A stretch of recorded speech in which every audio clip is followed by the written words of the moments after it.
Hi, how are you? Good, how are you? First of all, I'm Alexis Joubert, and this is my 507 final assessment physical examination. Okay, Ms. Joubert, how are you today? Good, how are you? Good, my name is Alexis, and I'm going to be your nurse today. I'll be performing a physical exam, which is an examination from head to toe. Is that okay with you? Yes, ma'am. Okay, I will tell you everything I'm going to do before I actually do it, and it'll only take about 10 to 15 minutes. So let's get started. Okay. Okay, I would wash my hands, and then I would don gloves. So Ms. Joubert, can you tell me your first and last name? Alexis Joubert. Okay, and what's your date of birth? October 2nd, 2009. Okay, do you know what today is? 2020. What's the year? It's okay, what's the date today? November 8th. Okay, and November 8th, 2020. Do you know where you're at today? The health clinic. Very good. So the patient is alert and oriented, and she's oriented to person, place, and time. Okay, I'm going to take a look at your skin. So since the patient has on leggings, I would ask her to put on a gown. And for the today's purpose, I'll just say that we're going to put on a gown. In order to view, I would look at her upper bilateral extremities, her skin, front and back, Look at her face, her neck. We'll look at the skin on the upper chest, the back of the chest. And then I would ask her to, just drape one leg accordingly to view the front and the back of her skin, the front and the back of her lower extremities bilateral. And then I would look at her back of her skin as well. And the patient's skin is warm and dry. It's clear with no lesions, wounds, or rashes noted to both the upper and lower extremities bilateral. So now I'm going to take a look at your head and your neck. I'm just inspecting her head and neck. Her head appears to be normocephalic with no lesions or masses noted. I would then inspect her hair. I would look at the hair on her head.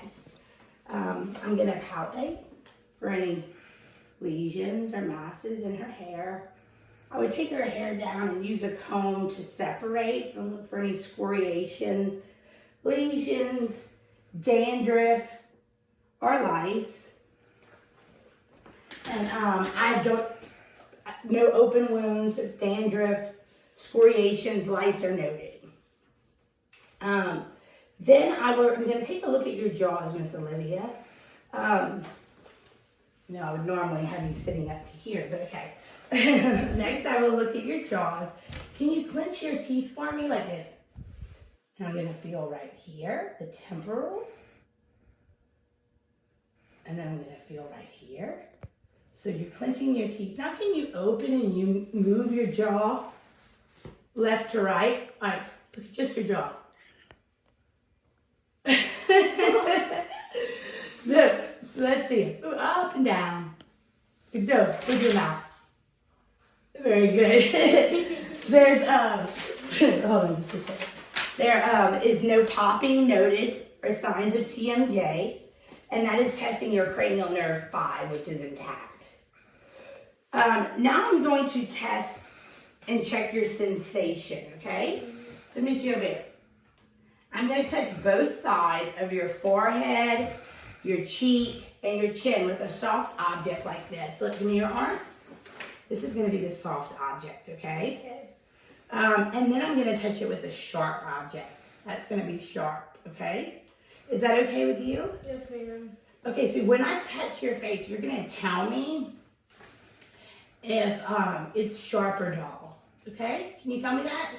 So, what feeling is this? Dull. Very good. What feeling is this? Sharp. What feeling is this? Sharp. What about this? Dull. Dull. And what about this? Sharp. Very good. So the patient has, and I would do this bilaterally. Patient has appropriate sensation, cranial nerve 5 is intact, okay?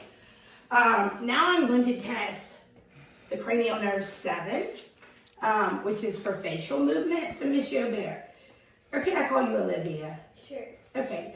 Can you open and close your mouth for me? Very good. Can you raise your eyebrows like? Very good. Can you puff out both of your cheeks? Okay. Cranial nerve 5 and 7 are both intact. Okay. Next, I would be checking your visual acuity. For today's purpose, I'm just going to tell you what I would do. I would use a Snellen chart, and the patient, I would place her 20 feet from the Snellen chart, and I would check both of her eyes. Okay. Do you wear glasses or contacts? If she had glasses or contacts, I would leave those on. And her visual acuity is 20/20 bilaterally. I would check both eyes. Okay, now I'm going to inspect or look at your eyebrows and eyelids. Okay, close your eyes. Let's see. Hold on just a second. I am examining the lacrimal gland and duct, and I'm palpating it. No tenderness noted? Okay. So I looked at her eyebrows and eyelids. They are both symmetric. They have equal hair growth and no lesions or edema. When I palpated the lacrimal apparatus, no excessive tearing was noted, no dryness is noted bilaterally, and no tenderness or pain was felt by the patient. Okay, now I'm going to inspect the conjunctiva, the sclera, and the pupils. I'm going to ask the patient, can you look up? And I'm going to, let me see. So the sclera appears very good. Normal vasculature noted bilaterally. The conjunctiva is clear, the sclera is white, and the pupils are small, round, and symmetrical. Then I would test your extraocular movements next. So, Ms. Joubert, I'm going to test the movement of the gaze of your eye, okay? Okay. I'm going to ask you to follow this pen with your eyes and don't move your head, so just with your eyes, okay? So I'm going to hold the pen in front of your eyes. I'm going to go, okay? Okay. Very good, okay? The eyes appear to be conjugate and parallel. Her cranial nerve 3, 4, and 6 are intact with her extraocular movements. Then I would perform the appropriate fundoscopic exam, which is examining her eyes with an ophthalmoscope. So I'm going to pretend that this is my ophthalmoscope for today's purposes. So, Ms. Joubert, I'm going to look at your eyes with an ophthalmoscope, okay? I'm going to darken the room, if that's okay with you. And I'm going to ask you to look slightly up and over my shoulders, okay? I would have the ophthalmoscope in my right hand to view the patient's right eye. I would turn on the ophthalmoscope, and I'm looking for the red reflex, and it's present in that eye. And then I would go to the left eye. I would use the left eye and the left hand to look in the patient's left eye, and the red reflex is also present. So I see bilateral red reflexes in both eyes. Then, okay, we can turn the light back on. Next, I'm going to test pupillary reaction, okay? I'm going to ask the patient if you can look straight forward, okay? Let's see. Okay, so look straight forward at me.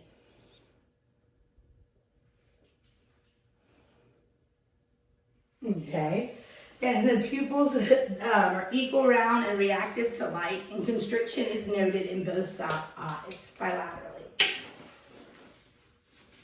Okay. Okay, I'm going to check next. We're on to the otoscopic exam, or the ears. I'm going to check the auditory acuity, which is cranial nerve 8, the vestibulocochlear. Now I'm going to check your hearing, Ms. Joubert, okay? For today's purposes, we're going to pretend this is a tuning fork. I will use the tuning fork to perform the Weber and the Rhine test. For the Weber test, I will put the tuning fork on the base of the patient's head and ask if you hear sounds on once or both sides. Do you hear it on one or two sides? Two. Very good. Okay, for the Rhine test, I'll place the tuning fork behind the ear on the mastoid bone. And I'm going to ask when you no longer hear a sound. Can you tell me when you no longer hear a sound? Yes. Okay, when is that? Now? No, I hear it. Okay, when does it stop? No. Okay, and then I would flip the tuning fork to this side and ask when they no longer hear the vibration. And this is testing. I'm testing for air conduction versus bone conduction, and I want the air conduction to be greater than the bone conduction. Okay, then I'm going to perform external ear exam. I'm just going to look at the outside of her ear. I'm going to move the auricle up and down, and I'm going to press the tragus and behind the ear. Is there any pain noted? No. And then I would do on the other side of the ear. I pull up. I'm assessing for any lesions, drainage, ulcers. Push on the tragus and behind the ear. Any pain noted there? Okay, so there's no deformities, lesions, or signs of pain noted on both ears bilaterally. Then I would perform the internal ear exam where I look into her ear canal. So I would use an otoscope for this. So this would be my otoscope. Okay, I'm going to gently pull your ear back, Miss Joubert. I'm going to pull it up and back in order to see inside your ear canal, okay? And then I would look inside with the otoscope in her ear, and I am viewing the tympanic membrane. It's, the inside of the ear is clear. There's no fluid or redness noted. And then, I'm going to be trying to trick me. Then I would go to the left ear and do the exact same. Pull the ear up, back, and a bit away from the head. And I would look to see the tympanic membrane as well. And I'm able to view that easily. There's no fluid noted, no pain, no redness. So your ears are clear. Next, I would go on to the nose. And I would test her olfactory sensation. So I like to test your smell. I would ask the patient to sniff repetitively, so sniff.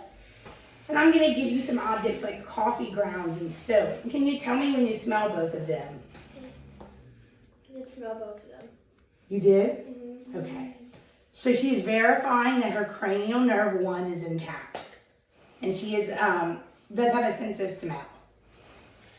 Now I'm going to look inside your nose. I would use the light of my otoscope to inspect each nostril. And I'm looking for turbidence and obstruction, mucus, drainage. Okay. Okay. So there is no nasal obstruction noted. The nostrils are symmetric with no ulcers or polyps noted. Then I'm going to go into the mouth, the oral cavity. I would inspect and palpate your lips, upper and lower, and of course I have gloves on inside. Can you open your mouth? And I could use a pen light,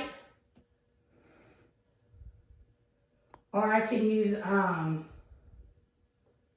let's see, a tongue depressor. And I'm looking inside. I can move her tongue with gauze from side to properly inspect the gingiva. And there's no lumps or cracking seen. The gingiva is pink, no swelling or ulceration is noted. Okay, Ms. Joubert, I'm going to look at your teeth. Okay, smile, open big. Okay. Okay, there's no missing teeth noted, no discoloration or misshapen teeth. I would want to be looking for discoloration, missing teeth, misshapen teeth. Dentures, I would ask them to take them out. The patient's young, so it's a little different. Mm-hmm. I'm going to assess next the swallowing, the rise of the palate, and the gag reflex. So, Ms. Joubert, I'm going to look inside your mouth, okay? With the tongue, I insert a tongue depressor. So can we act like this is a tongue depressor with your mouth? Okay. Can you say, ah? Then I would look with my pen light as well, or my otoscope light. Can you swallow, please? Okay. And again, open your mouth, and I would push the tongue depressor a little further back, testing for the gag reflex. The patient's soft palate rises. She's able to swallow, and a gag reflex is present. Then I would do the tongue and the buccal mucosa exam. I'm going to ask the patient to stick out your tongue. And can you move your tongue left to right? Can you move your tongue up and down? Very good. The tongue is symmetrical with no lesions. The buccal mucosa has no inflammation, has no lesions or sores noted. I was just checking cranial nerve. I was also checking cranial nerve 12 when I was doing that assessment, which is the hypoglossal nerve. And the cranial nerve is 12 is intact, as there is no deviation or atrophy noted in the tongue. Okay, then I would use a pen light and the light of my otoscope and a tongue depressor to examine the back of your throat. I'm going to look at the soft and hard palate, the uvula, the tonsils, and the oropharynx, okay? Okay, so let me look one more time at the back of your throat. The tongue depressor and ah. Okay, thank you. The tonsils are pink, they're present, they're symmetrical, they're not inflamed. There's no exudate or ulceration noted. Then I would go onto your neck and I would palpate the position of your trachea. So I'm going to inspect and palpate your trachea. And I'm looking for any deviation. I'm going to palpate along this side and compare to the other side. The trachea is symmetrical, no deviation, masses, or scars noted. Then I would palpate the isthmus and the bilateral lobes of the thyroid. I would stand behind the patient. Move your chair up a little bit. Okay, can you sit back, ma'am? Okay, I'm going to first ask you to swallow, looking for the isthmus. Swallow. I can even give you a sip of water, okay? Then I will palpate her isthmus and bilateral lobes of the thyroid gland, and I'm going to ask her to swallow again, feeling for both of those. Okay, can you swallow? I'll get her a sip of water and ask her to swallow, okay? The thyroid gland is palpable and soft with no enlargement. The nodules are tenderness, none of that is noted, okay? Very good. Then I would perform an appropriate face, neck, and supraclavicular lymph node exam, okay? I would use the pads of my index fingers and middle fingers, and I would move the skin over the tissue in each area of the face, the neck, and the supraclavicular area, giving the proper lymph node exam. The lymph nodes are small, mobile, discrete, and non-tender. Did not notice any enlarged lymph nodes. Okay, next we're going to go on to the thorax and the lung. I'm going to inspect your chest, Ms. Joubert, and assess your respiratory effort. So I would have her sit on the side of the bed. Patient would have his shirt off, or for a woman, she would be draped. And I'm going to look at the chest and assess the respiratory effort along with the respiratory rate and rhythm. Okay, and I don't see any signs of respiratory distress. Come to the back. And there's no signs of respiratory distress. The chest appears symmetrical. There's no muscle retractions or signs of respiratory distress noted. I would then assess the lips for cyanosis, and then let me see your nail beds. I'm looking at her nail beds. I'm doing capillary refill. Her capillary refill refills immediately, appropriately. There's no cyanosis. There's no clubbing noted. So her lips are pink with no cyanosis. Nail beds are pink with a capillary refill less than 5 and no clubbing noted. Okay? Then I'm going to listen to your lungs, Ms. Joubert. Is that okay with you? Okay. With the diaphragm and my stethoscope, I'm going to listen to the right side. Can you take a deep breath, please?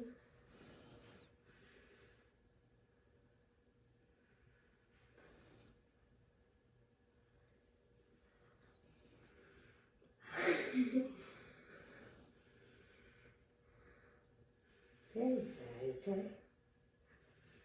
When I'm listening, I'm comparing the right to the left.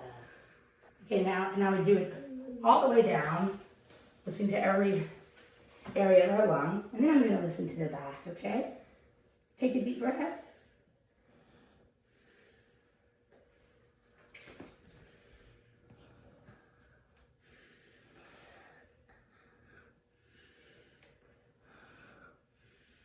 Okay. That's good, thank you. Her lungs are clear with no adventitious breath sounds noted. And her lungs are clear, both front and back, interior and posterior.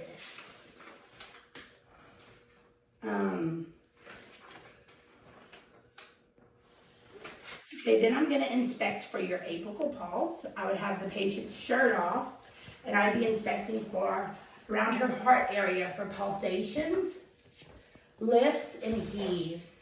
And just with examining, I don't see any pulsations, lifts, or heaves. I would look on both sides, okay, and none of these are seen on the patient. I would also, if I would have her lay down, okay, so Ms. Joubert, if you don't mind coming to lay down, for today's purposes, we're gonna put her on a mat. Okay. We're gonna put her on a mat, and we'd have her head at a 30-degree angle. So can you pick up your head a little bit? Kind of like you're doing this, like that, okay? How's that? I'm inspecting for jugular vein distension, pulsations, and I'm assessing her with her head at a 30-degree angle. I don't notice any jugular vein distension. Okay, I'm then gonna, with the tips of my fingers and the ball of my hand, I am going to palpate for lifts, heaves, or thrills, okay? And I'm palpating with the head at a 30-degree angle and the second intercostal space on the right, on the left. I'm palpating at the third intercostal space on the left, the fourth at the sternal border, the fifth intercostal space at the sternal border. I'm palpating in all areas of the heart, the Erb's point, and the tricuspid area. I would also palpate the PMI ×2, okay? And then I'm going to auscultate. I'm going to use a stethoscope and listen to the 6 relevant areas of the heart with the diaphragm of my stethoscope, okay?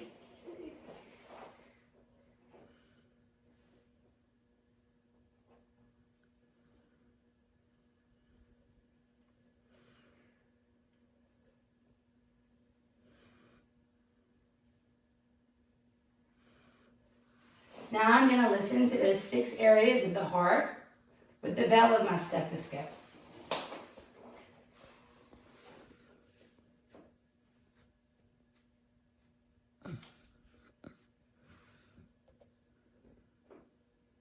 Okay, so then now I'm going to place the patient in the left lateral decumbent position and listen to the tricuspid. So again, if you come to the left, just lean on your left side now for me.